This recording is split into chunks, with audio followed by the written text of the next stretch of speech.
오늘 함께 나눌 하나님 말씀은 사도행전 10장 44절에서 48절까지의 말씀입니다. 베드로가 이 말할 때에 성령이 말씀 듣는 모든 사람에게 내려오시니 베드로와 함께 온 할례 받은 신자들이 이방인들에게도 성령 부어주심을 인하여 놀라니 이는 방언을 말하며 하나님 높임을 들음이로라. 이에 베드로가 가로되 이 사람들이 우리와 같이 성령을 받았으니 누가 능히 물로 세례 줌을 금하리요 하고 명하여 예수 그리스도의 이름으로 세례를 주라 하니라. 저희가 베드로에게 수일 더 유하기를 청하니라. 아멘. 제가 44절을 다시 한번 읽겠습니다. 베드로가 이 말을 할 때에 성령이 이 말씀 듣는 모든 사람에게 내리니라. 베드로가 이 말을 한다는 것은 예수님의 복음을 전하고 있는 것을 말합니다. 사람이 십자가에 못 박아 죽인 예수를 하나님이 다시 살리셨다. 이 부활의 복음을 선포했습니다. 그래서 하나님께서 이 예수를 이제 산자와 죽은 자를 심판하시는 재판장으로 세우시고, 따라서 우리가 예수님을 믿으면 죄사함을 받아 심판에 이르지 않는다라는 복음을 베드로가 선포했습니다. 그때 어떤 일이 벌어졌냐면 성령이 그들에게 내려오십니다. 내려오신다는 것은 뭐냐면 충만히 채워주신다, 그런 의미입니다. 즉 성령 충만의 사건이 이루어졌습니다. 근데 어떤 사람들에게 성령이 임하셨냐면 이 말씀을 듣는 모든 사람입니다. 이 모든 사람이라는 건 누굴 얘기하냐면 로마의 군인인 고넬료와 그 가족들을 일컫습니다. 이 사도행전 10장은 고넬료에 대한 이야기로 꽉 차 있는데, 이 고넬료라는 사람은 로마의 백부장입니다. 그 당시 이스라엘은 로마의 식민지하에 있었죠. 그러니까 로마가 군대를 파송해서 그 이스라엘을 다스리고 있었습니다. 혹시라도 무슨 반란군이 일어난다든지 그러면 억제할 수 있도록 이렇게 해서 주둔군을 한 6,000명 정도 배치했다고 합니다. 근데 그 중에 100명을 거느리는 사람을 백부장이라고 그래요. 고넬료가 중간 간부쯤 되는 사람입니다. 백부장입니다. 당연히 로마 사람이죠. 이방인입니다.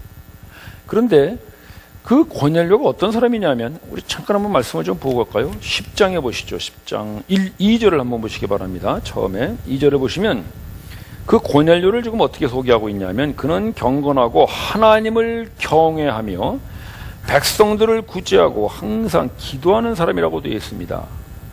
참 이상하죠? 로마의 군인이 백성을 구제합니다. 이스라엘 백성들을 구제한다는 말이에요. 더욱이나 하나님을 경외하고 기도합니다.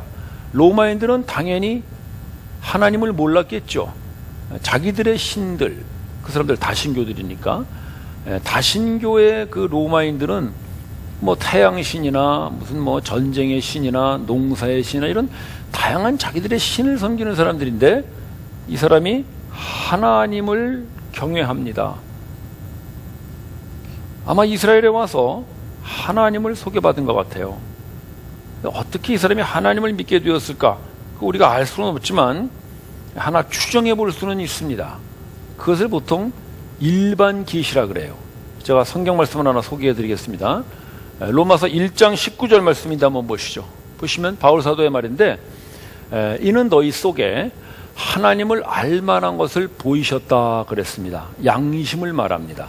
그래서 인간 모든 속에 양심을 통하여 하나님이 계시다는 것을 알려주셨다. 그게 일반 계시라 그래요. 누구에게나 합니다. 교회를 다니는 사람이나 안 다니는 사람이나, 뭐 예수님을 믿는 사람이나 안 믿는 사람이나 관계없이 모든 사람 속에 하나님이 계시구나라는 것을 심어 놓으셨어요. 그래서 도둑질하는 아버지도 아들 보고는 도둑질하면 안 된다고 가르칩니다. 왜냐하면 그게 양심이 있기 때문에 그렇습니다. 양심을 화해 맞았다는 말은 뭐냐면 하나님이 계시다는 것을 부정하는 것.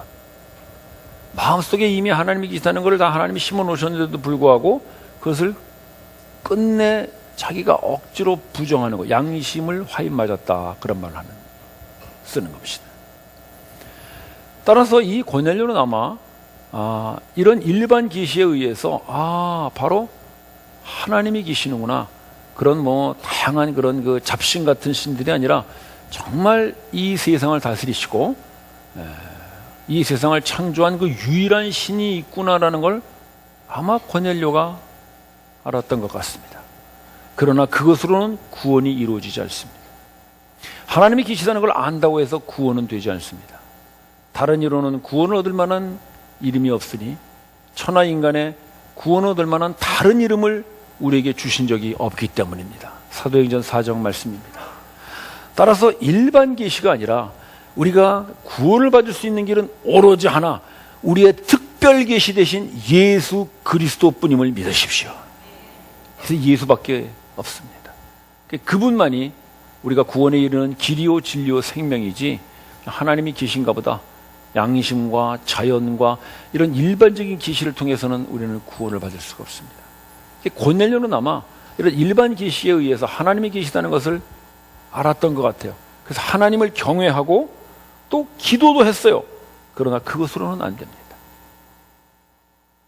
하나님께서 이제 그에게 은혜를 내리셔서 그 구원의 길인 예수 그리스도를 들려주시려고 베드로를 보냅니다.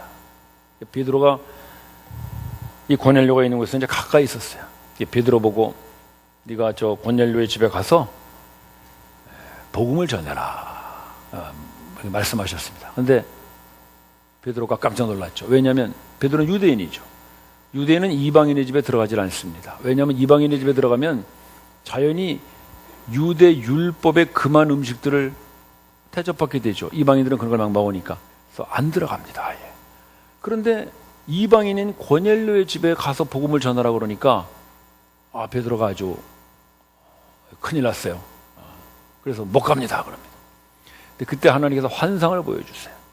하늘에서부터 이렇게 그릇이 내려오는데 거기에 그 율법에 금한 많은 것들이 들어있습니다. 뭐 짐승도 있고 기는 것도 있고 공중의 새도, 이게 전부 못 먹는 음식들이거든요. 근데 하나님께서 그럽니다. 잡아먹어라. 베드로가 안 됩니다. 이렇게 율법에 금한 속된 것을 내가 어떻게 먹습니까? 근데 하나님이 또 그러십니다. 내가 깨끗하다 한 것을 네가 속되다 하느냐. 그 다음에 뭐가 붙을까요? 못된 놈아. 성경에는 없어요. 제가 읽어보니까 그러신 것 같아요. 우리 그럴 때가 참 많아요. 율법 물론 중요하죠. 율법보다 더 중요한 것은 율법을 만드신 하나님의 말씀인 줄을 믿으십시오. 그래서 베드로가 그 환상을 보고 이방인도 하나님 깨끗하게 하시면 깨끗해지는 모양이구나. 그러고 드디어는 이방인의 집에 들어갑니다. 유대 율법과 전통에 의하면 있을 수 없는 일이죠. 베드로가 갑니다. 가서 드디어 복음을 전합니다. 여러분, 하나님께서는 복음을 전하기 위하여 베드로에게 율법을 깨뜨리게 하십니다. 놀라운 일입니다. 율법은 하나님이 만드셨어요. 그러나 그 율법보다 더 중요한 복음을 전하기 위해서는 하나님은 율법을 깨뜨리십니다. 왜? 그 율법이 복음을 전하는데 장애물이 되고 있기 때문에 깨뜨리십니다. 이방인의 집에 들어가면 안 된다고 하는 그 율법을 들어가서라도 복음을 전하라 하시는 그 하나님의 말씀 때문에 깨뜨리십니다. 따라서 율법보다 더 중요하고 소중한 것은 복음입니다. 여러분, 복음이 뭡니까? 복음은 하나님이 세상을 이처럼 사랑하사 독생자를 주셔 우리 모두를 멸망치 않고 영생을 얻게 하시는 하나님의 인간을 향한 사랑입니다. 그게 복음입니다. 우리가 이제 죄인 되었을 때 우리를 위하여 그리스도께서 죽으심으로 하나님께서 우리에게 대한 자기의 사랑을 확증하신 사건, 그것이 복음입니다. 따라서 율법보다 더 귀하고 율법보다 더 중요한 게 있습니다. 그것은 하나님의 사랑입니다. 하나님의 사랑을 전하기 위해서 하나님은 율법을 깨뜨리십니다. 예수님도 그러셨죠. 예수님도 이 땅에 오셔서 하나님의 사랑을 전했습니다. 하나님의 사랑을 전하기 위하여 예수님은 율법을 파기시키셨습니다. 율법에 의하면 부정한 자에게 손을 대지 못하게 되어 있죠. 시체나 나병 환자나 혈루병 환자 이런 사람들 손을 못 대게 되어 있어요.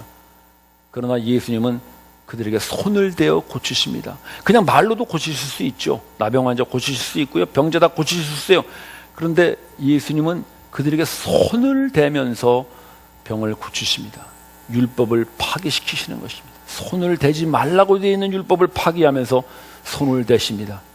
그것은 예수님이 단순히 병을 고치는 것이 목적이 아니라 드디어는 그 병을 고치는 것을 통하여 그 버림받은 사람들도 하나님이 사랑하고 계시다는 것을 나타내 보이시기 위하여 그들의 그 부정한 몸에 손을 대십니다. 고름나는 그 몸에 손을 대시고 혈루병 여인이 그 주님의 몸에 손을 댈 때 그것을 믿음이라 받아주십니다. 율법을 파기하십니다. 왜냐하면 율법이 사랑을 막고 있기 때문입니다. 그래서 예수님은 율법 파기자로 죽으시죠. 우리도 하나님의 사랑을 놓쳐가면서까지 우리 스스로 지켜온 율법들이 얼마나 많은지 몰라요. 예수 믿는 사람이 이렇게 살아야 된다라고 하는 우리가 가지고 있는 우리의 경험과 고정관념과 선입관과 여기저기서 들은 그런 수많은 그런 것들이 그냥 우리를 이렇게 꽉 묶고 있어요. 그래서 그것 때문에 하나님의 사랑을 전하는 것이 다 막히고 있어요. 깨뜨려야 됩니다. 예수 믿는 사람에게 가장 중요한 것은 복음입니다. 하나님의 사랑입니다. 우리가 오랜 신앙생활하면서 우리도 모르게 자꾸만 그런 것들이 우리를 덕지덕지 붙잡습니다. 그래서 우리는 우리 나름대로의 율법을 자꾸 만들죠. 그래서 그것이 사랑을 가로막습니다. 형제자매 여러분, 하나님은 그 사랑을 전하기 위해 율법을 파기하십니다. 여러분들이 하나님의 사랑을 전하는 데 가로막는 어떤 것도 하나님은 깨뜨리라 하십니다. 그래서 베드로가 그 율법과 전통을 깨뜨리고 이방인의 집에 들어가요. 들어가서 복음을 선포했습니다. 그때 성령이 임하신 것이죠. 놀라운 일이죠. 성령이 이방인에게 임한 거예요. 원래 성령은 유대인들 중에서도 특별한 사람들에게만 임했었죠. 구약에 보면 왕이나 제사장, 선지자 이런 특정한 사람들에게만 하나님의 영이 임하셨거든요. 그런데 이제 그 예루살렘의 성령 강림 사건 이후에 베드로와 같은 어부 출신들 뭐 이런 많은 평민들에게 성령이 임했습니다. 그것만 해도 사실 놀라운 일이죠. 그런데 이번에는 유대인이 아닌 이방인, 그것도 그 이스라엘을 억압하고 있는 그 로마의 군인에게 성령님이 임하십니다. 와, 베드로가 놀랐죠. 어떻게 이런 일이 있을 수 있을까? 그래서 베드로가 이렇게 말합니다. 우리 47절을 봅시다. 47절 보시면 베드로가 말하기를 이 사람들도, 즉 이 이방인들이겠죠. 고넬료와 그 가족들도 우리와 같이 성령을 받았으니, 우리와 같이라는 게 뭐겠어요? 유대인과 같이. 그러니까 이 성령이 임함으로 말미암아 이제 유대인과 이방인이 어떻게 됐다는 겁니까? 같게 됐다는 거예요. 같이. 유대인과 이방인은 결코 같이 될 수 없는 사람들이죠. 유대인들은 자기들에도 선민의식이 있는 사람들이잖아요. 그 민족 우월의식이 있죠. 그래서 이방인들은 할례받지 못한 사람들, 하나님의 율법이 없는 사람들 다 이렇게 무시하고 살았거든요. 그런데 그런 이방인들과 이 유대인이 같이 되는 사건이 벌어졌어요. 그게 뭐예요? 바로 성령님이 임하시는 그 일이 그들을 하나로 묶어주셨습니다. 우리도 그런 게 많아요. 우리 한국 사람들은요, 우리가 단일 민족이잖아요. 그래서 우리끼리만의 그런 민족 우월성이 은근히 있습니다. 그래서 타민족들, 다른 나라 사람들 보면 좀 은근히 깔보는 게 많죠. 여러분, 우리 중국 사람들 보고 뭐라 그래요? 뭐라 그러죠? 속으로 하세요, 여러분. 속으로. 네. 일본 사람 보고 뭐라 그래요? 그러죠? 네. 속으로 요번 해보세요. 네. 미국 사람들 보고 뭐라 그래요? 이렇게. 이게 뭐냐면 은근히 그 사람 우리가 깔보는 거예요. 그래서 우리가 외국 나가보면 우리 동양 사람이라고 아무래도 좀 인종차별 받잖아요. 그런데 여러분, 우리나라에 들어와 있는 외국 사람들에게 대한 인종차별은 더합니다. 그게 왜냐하면 우리의 민족 우월 의식이 있어서 그래요. 그건 누가 그렇게 만들었는지 모르겠어요. 정치가들이 만들었나? 우리는 우수한 민족이다 막 그러는데, 여러분 조심하세요. 우수한 민족이라고 떠들었던 사람들이 게르만 민족이죠. 독일이 그 무서운 홀로코스트를 범했던 것이 자기들만이 우수한 민족이다, 우리만 살아남으면 된다는 그 민족 의식이거든요. 여러분, 하나님은 열방의 하나님이심을 믿습니다. 하나님은 한국 사람의 하나님뿐만 아니라 중국 사람, 일본 사람, 미국 사람의 하나님이기도 하십니다. 이것은 민족 간의 문제뿐만 아니라 우리 개인 간도 그래요. 여러분들 이렇게 교회 생활이나 또는 이웃과도 다 그렇고요. 여러분들 사람들 만나면 제일 먼저 뭐 합니까? 공통점 찾기 하죠. 공통점 찾기. 고향이 어디세요? 어디서 오셨어요? 뭐 좋아하세요? 취미라도 공통점을 찾고, 무슨 어디 사세요? 이런 거. 그러니까 뭐냐면 사람들은 누구나 자기하고 비슷한 거를 찾아서 이렇게 친해지려고 하는 거거든요. 그래서 끼리끼리 논다 그러죠. 비슷한 사람들끼리. 성격도 비슷한 사람들, 라이프 스타일도 비슷한 사람들, 이런 식으로 다 그러는데, 사실 또 따지고 보면 그런 사람들이 이렇게 많이 없어요. 여러분 옆에 분 한번 보세요. 좀 비슷하신가요?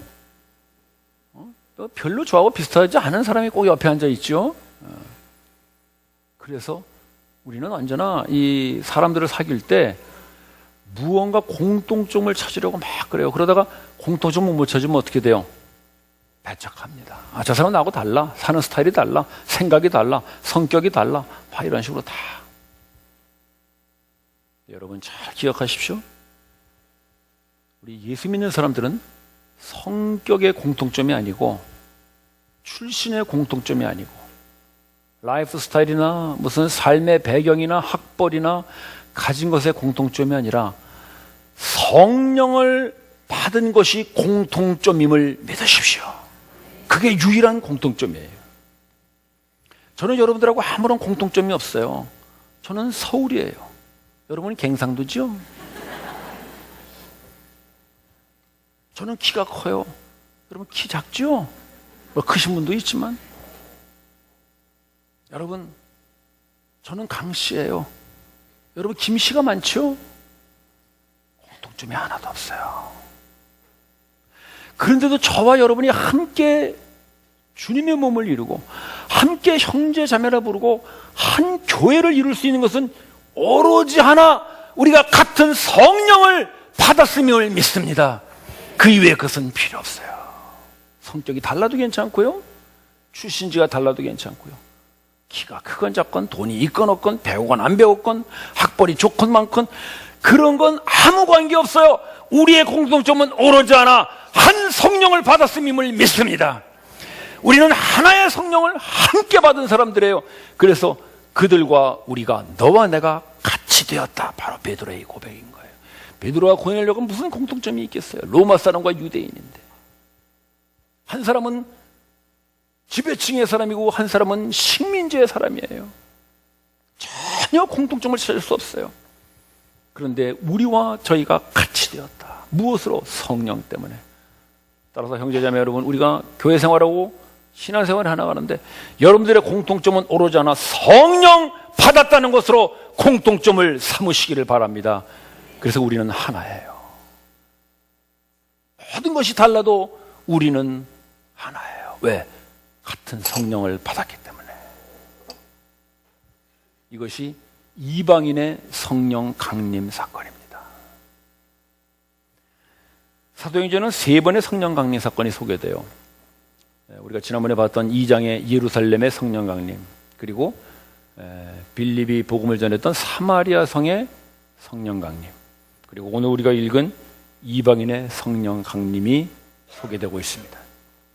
근데 이 성령 강림의 사건들을 잘 보면 각양각색이에요.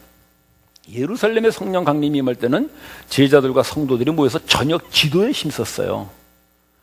사마리아 성의 성령이 강림할 때에는 빌립이 복음을 전한 다음에 예루살렘에서 사도들이 옵니다. 베드로와 요한이 와서 사마리아에도 복음이 전해졌다는 소식을 듣고 와가지고 그들에게 안수할 때 성령님이 임하세요.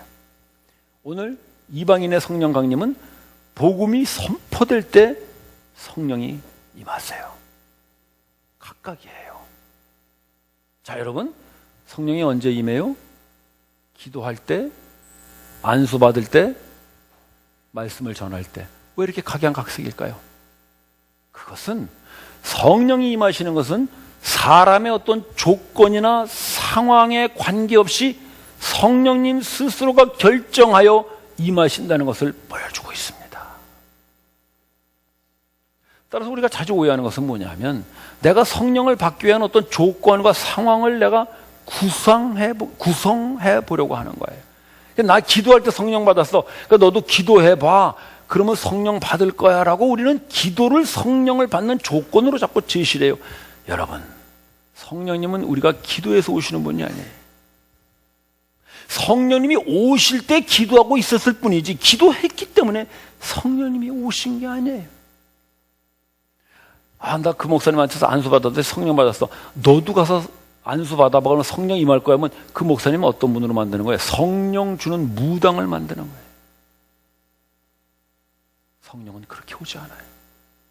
성령이 임하실 때 그 사람이 안수 받고 있었을 뿐이지 안수가 성령을 끌어들이는 조건이 될 수 없어요. 나는 말씀 들을 때 성령 받았어. 너도 말씀을 잘 들어보면 성령이 임할 거야. 여러분, 그럼 성령을 우리가 뭐로 생각하는 건가요? 전기밥통으로 생각하는 거예요. 전기밥통 아시나요? 전기밥통은요, 쌀하고 물을 딱 넣고 스위치만 딱 누르면 밥이 착 나옵니다. 희한하죠? 누가 만들어도 똑같은 밥이 나와요. 아버지가 만들어도, 어머니가 만들어도, 아들이 만들고 딸이 만들고 내가 만들어도 똑같은 밥이 나와요. 저도 그 정도는 할 수 있어요. 믿거나 말거나. 그게 왜냐하면 전기밥통은 기계이기 때문에 그래요. 어머니가 해주시는 밥은 달라요. 저는 어렸을 때 어머니가 냄비에다 밥을 가끔 해준 적이 있었어요. 어떤 때는 밥이 죽이야. 아유, 엄마 왜 이렇게 밥이 죽이야? 너 요즘 속이 좀 안 좋은 것 같다. 죽 먹어라. 그래. 어머니는 죽을 해주세요. 아들의 상태에 따라서 죽도 해주시고요. 어떤 때는 고슬고슬한 밥도 해주세요. 아, 엄마 밥이 맛있어요. 너 그런 거 좋아하지. 아들이 좋아하는 거 해주세요. 어떤 때는 밥을 태워가지고 누른밥도 해주세요. 어머니는 제주도 좋아. 왜 그래요? 어머니는 기계가 아니에요. 어머니는 쌀과 물을 넣음에 따라서 그 아들의 상태에 따라서 누른밥도 해주시고 된 밥도 해주시고 고슬고슬한 밥도 해주시고 해주세요. 왜 그래요? 인격체. 성령님은 인격체예요. 기계가 아니에요. 기도라고 하는 것을 집어넣으면 성령이 나온다라는 기계가 아니고 기도를 해도 안 나올 수 있고요. 기도 안 해도 성령님이 여러분들에게 부어줄 수 있음을 믿으십시오. 인격체예요. 어떤 분은 화내고 막 분노하고 이제 성령이 임한 분도 있어요. 성 어거스틴. 그의 참회록의 유명한 고백이죠. 성 어거스틴이 만유교에 빠져서 많은 갈등 속에 있었어요. 속에서 자기 속에 막 끊임없는 그런 자아의 갈등의 분노 속에 있는데 갑자기 밖에서 막 애우는 소리가 들려요. 그래서 막 시끄러워 짜증을 내면서 뛰어나가는데 옆에 책을 집어 들어라는 강한 성령의 음성이 들립니다. 책을 잡아 들었는데 바로 에베소서 5장 18절 술 취하지 말라 이는 방탕한 어신이 성령의 충만을 받으라 그 말씀이에요. 그 말씀이 어거스틴을 확 사로잡습니다. 위대한 기독교 사상을 이루어냅니다. 어떤 사람 밤에 자다가 성령이 임하는 사람도 있어요. 존 웨슬레. 그는 밤에 자다가 새벽 3시에 도저히 잠을 잘 수가 없어요. 영국 사람들 새벽 기도 안 하는데 막 그냥 가슴이 뜨거워가지고 누워있을 수가 없어요. 일어나서 새벽 3시에 기도하는데 성령이 강하게 임하십니다. 그는 도저히 견딜 수가 없어 런던 거리를 뛰어나가서 거듭나야 구원받는다 복음을 외칩니다. 어떤 형제는 운전하고 가다가 차 속에서 성령의 강림을 강하게 느낀 사람이 있어요. 도저히 운전을 할 수가 없어. 온통 눈물이 흘러내려 길바닥에 차를 세워놓고 울면서 성령님의 임하심을 감사함으로 받아들였어요. 바로 우리 속에 있어요. 성령은 우리가 어떤 조건과 상황을 맞추면은 오는 그런 분이 아니라 그분 스스로가 결정하여 지금 여러분들에게 성령이 임해야 할 그때 그 자리를 성령님이 알아서 여러분들에게 임하여 주시는 인격체이심을 믿으십시오. 그래서 이 사도행전에는 성령의 사건을 각양각색으로 소개하는 이유가 뭐냐 하면, 성령은 우리가 조건과 상황을 만들어서 받는 어떤 무엇이 아니라 우리의 조건과 상황에 관계없이 그분 스스로가 우리에게 임하시는 하나님의 은혜이며 선물임을 보여주고 있습니다. 따라서 예루살렘의 성령 강림, 사마리아의 성령 강림, 이 이방인의 성령 강림을 통해서 하나님께서 오늘 우리에게 주시는 중요한 메시지가 있어요. 우리 사도행전의 주제인 1장 8절을 한번 보십시다. 사도행전 1장 8절을 잘 아는 말씀이죠. 오직 성령이 너희에게 임하시면 권능을 받아 예루살렘과 유다와 사마리아와 땅 끝까지 이르러 내 증인이 되리라. 즉 이 사도행전 1장 8절은 앞으로 사도행전이 어떻게 전개나갈 것인가를 우리들에게 보여주는 아주 중요한 주제 말씀이에요. 드디어는 그 증인들이 어디로 퍼져나가요? 예루살렘, 유다, 사마리아, 땅끝으로 퍼져나가는 순서를 보여주고 있어요. 그런데 성령님이 임하는 순서가 이 증인들이 퍼져나가는 순서와 똑같아요. 제일 먼저 어디에 임했어요? 예루살렘. 그 다음에 사마리아. 그 다음에 땅끝, 이방이에요. 이방인에게. 즉 증인들이 퍼져나가서 복음을 전하는 그 순서와 성령님이 임하여서 그들을 충만하게 채워주는 순서가 똑같아요. 그것은 즉 증인이 가는 곳에 누구도 함께 간다는 걸까요? 성령님이 함께 가신다는 걸 말씀하고 있습니다.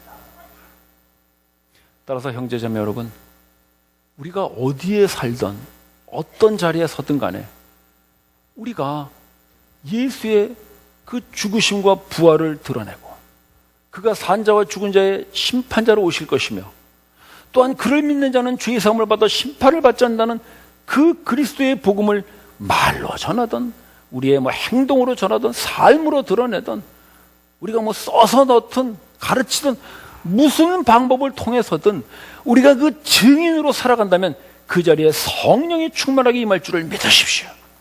따라서 기도해서 성령이 임하지 않고 말씀 전에서 성령이 임하지 않고 안수해서 성령 임하지 않는다 할지라도 성령이 임해야 임한다는 가장 중요한 하나의 공통점이 있는데 그것은 바로 증인된 우리가 서 있는 그 자리에 성령이 임하실 줄을 믿으십시오. 오늘 주님은 우리에게 그걸 말씀하십니다. 바로 우리가 그 예수의 증인으로 우리가 서 있는 그 자리에 예루살렘이 됐던 사마리아가 됐던 이방이 됐던 우리가 서 있는 그 자리에 그 증인이 서 있는 그 자리에 증인만 서 있는 것이 아니라 성령님이 함께 임하셔서 여러분을 통하여 드디어는 여러분 주변의 많은 사람들에게 성령에 충만하게 채워주시는 일을 이루실 줄을 믿으십시오. 약속입니다. 따라서 우리는 보통 사람들이 아닙니다. 우리는 그냥 세상에서는 평범한 그런 서민들로 살아가고 있을지 모르지만 하나님은 우리를 그렇게 보시지 않습니다. 우리는 성령이 임하게 하시는 유일한 통로인 증인임을 믿으십시오. 증인이 있는 곳에 성령님이 임하십니다. 여러분들의 가족과 여러분들의 직장과 이웃과 여러분들의 어떤 공동체가 됐든 간에 여러분들이 예수 그리스도의 증인이므로 성령님은 여러분들이 있는 곳에 부어지고 마십니다. 여러분들이 서 있는 그 자리에 성령이 임하셔요 어둠을 몰아낼 것입니다. 왜냐하면 성령은 빛의 영이기 때문입니다. 여러분들이 서 있는 그 자리에 오류를 몰아낼 것입니다. 성령은 진리의 영입니다. 여러분들이 서 있는 그 자리에 사망을 몰아내실 것입니다. 성령은 생명의 영이십니다. 따라서 증인이 가는 곳에 성령이 임하십니다. 여러분들이 서고 여러분들이 가는 그 자리자리마다 성령님이 임하셔서 예루살렘과 유다와 사마리아와 땅끝까지 이르러 증인으로 끝나는 것이 아니라 성령 충만한 자리들을 이루시는 그런 놀라운 그리스도의 증인으로 살아가시기를 주님의 이름으로 축원합니다. 기도드립시다. 형제 자매 여러분, 여러분이 어떤 존재인지 아시겠습니까? 여러분들은 세상에서는 그저 보잘것없는 서민같이 보이지만 여러분이 가는 곳에 성령이 임하십니다. 기도나 안수나 말씀으로 보장되지 않지만 여러분의 존재가 바로 성령을 임하는 가장 분명한 자리가 될 것입니다. 주님, 내가 그렇게 소중한 존재인지 알고 나를 통하여 내 주변의 많은 사람들이 성령을 충만하게 받는 그런 통로로 저를 세워 주시옵소서. 우리 합심하여 기도합시다.